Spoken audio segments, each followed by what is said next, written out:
first speaker tonight wrote a lovely introduction. It goes as follows. Ever ask yourself, how did I end up in this situation? You made a decision, either on purpose or by default, that led you here. Terry Hudson, the Dream Maker, offers a solution that can lead you to a better path.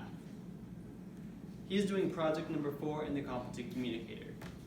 Here is Terry Hudson with Making One Good Decision Can Change Your Life.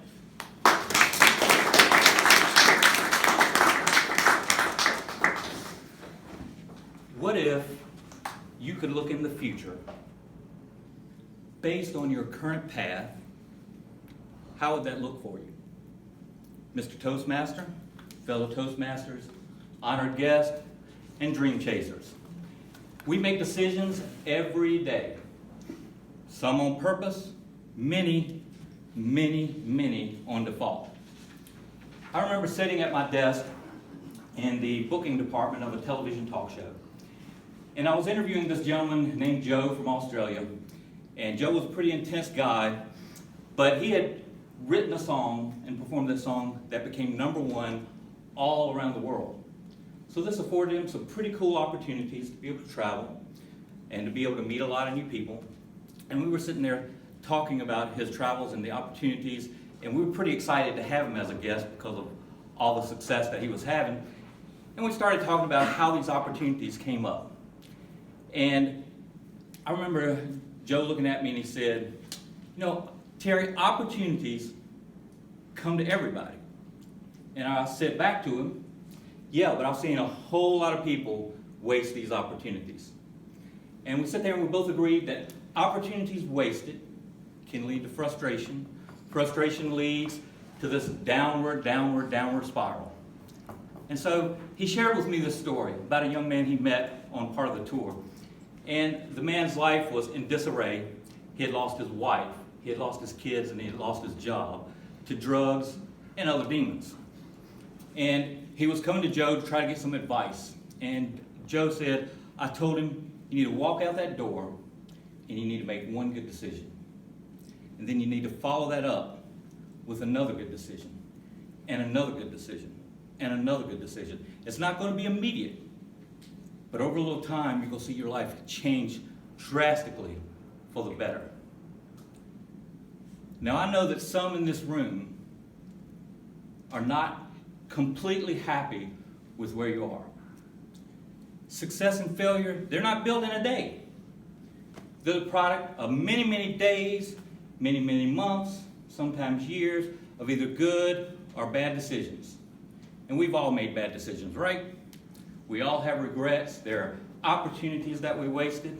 There are chances we should have taken, but we sat idle. There are loves that were lost, either from our own pride or maybe infidelity. Maybe we spent too much eating out at restaurants when we should have spent that money pursuing our dream or furthering help with our families. And so we didn't make those a priority. Sometimes it's that we ate the wrong things. We didn't make exercise a priority, and we deal with some of the health things that we deal with now. As my mom, I remember my mom used to say, she was a preacher's wife, I'm a preacher's son. That explains a lot, right? So she would say, the Bible says you reap what you sow. And that's how she would say it. You reap what you sow. Of course, as a teenager, we know how we hear. You reap what you sow, you reap what you sow. Womp, womp, womp, womp. But she was right. You do reap what you sow. What you set in motion is going to happen. The decisions you make now affect you 1 year from now, even 3 years from now. But we generally don't think about it until the negative consequences hit us, and we've reaped them. You know, we've all had decisions we made in the past. Let's leave the past there.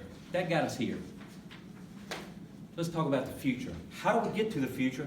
How do we leave that in the past? How do we learn from it? How do we make better decisions? You ready to hear it? Mm-hmm. Are you ready to hear it? Let's hear it. It's like this. We seek comfort and avoid discomfort. But what we generally do is we seek immediate comfort and avoid immediate discomfort. But to make the right decision, what you have to do is you have to seek long-term comfort, and you have to avoid long-term discomfort. It's delayed gratification. I'll illustrate it with chocolate and broccoli. Immediately, chocolate is pretty comforting. It's sweet, it's great, we generally love it. Broccoli, some people immediately don't like broccoli. Just yuck. It brings discomforting thoughts. But long term, chocolate can lead to heart disease, diabetes, high blood pressure. Broccoli can lead to energy, health, maybe even a longer love life. Has some great benefits. But delayed gratification, when we make our decisions like that, we not only make great decisions, it's a sign of maturity. When we delay something that we want now for something we know we're going to need in the future, that's how we grow. That's how we make great decisions. I heard this speaker, Levi Lusko, say, now yells louder, but later lasts longer. Now yells louder, later lasts longer. That's how we internalize. Say that with me. Now yells louder, but later lasts longer.